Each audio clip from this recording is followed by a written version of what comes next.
Which tactics, if any, work while discussing Christianity on the internet? Well, in some sense, I would say many tactics I would use in a conversation with someone in person would also apply to a discussion on the internet. However, there are also some tactics that I believe are unique to online discussion. But let me first mention two tactics I use in person that I think also apply to online discussions. And the first is to use the Columbo tactic a lot, okay? Now, that's just a tactic of asking questions to better understand what a person believes and why they believe it. In fact, I always try to take time to find out a person's view or their point before trying to respond or make my case.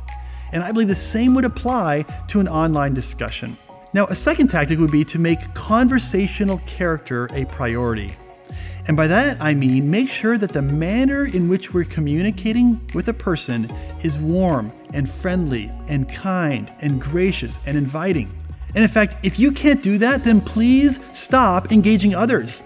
I feel like people underestimate the importance of conversational character when they engage with people who don't share their religious convictions. You represent Jesus in how you come across to other people. So this is key in both offline and online discussion. So now let me mention then three tactics I believe that are specific to online discussions. The first is to lower your expectations. And I think it's a lot harder to have a civil and productive conversation online, so it's oftentimes better to expect less and then be pleasantly surprised than vice versa. The second tactic is to have someone proofread your responses before posting it, okay?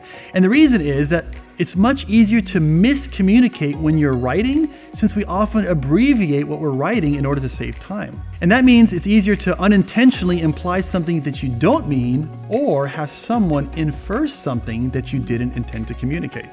I often have my wife actually read my posts and my responses before I send them off because she's a very different person, okay? She's very different than me and she has very different sensibilities. And she'll often read something and notice it sounds odd, and she'll tell me, you know what, Alan, this comes across a little bit condescending or a little bit arrogant, you know?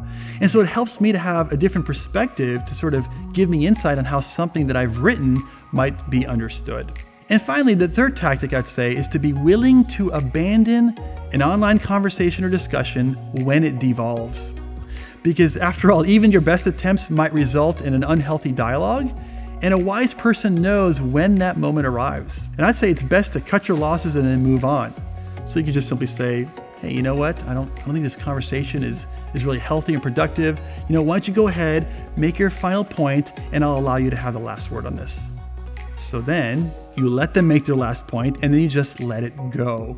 Finally, remember this. As an ambassador for Christ, it's only your job to present the truth or your case in a persuasive yet gracious way, and then leave the results up to God.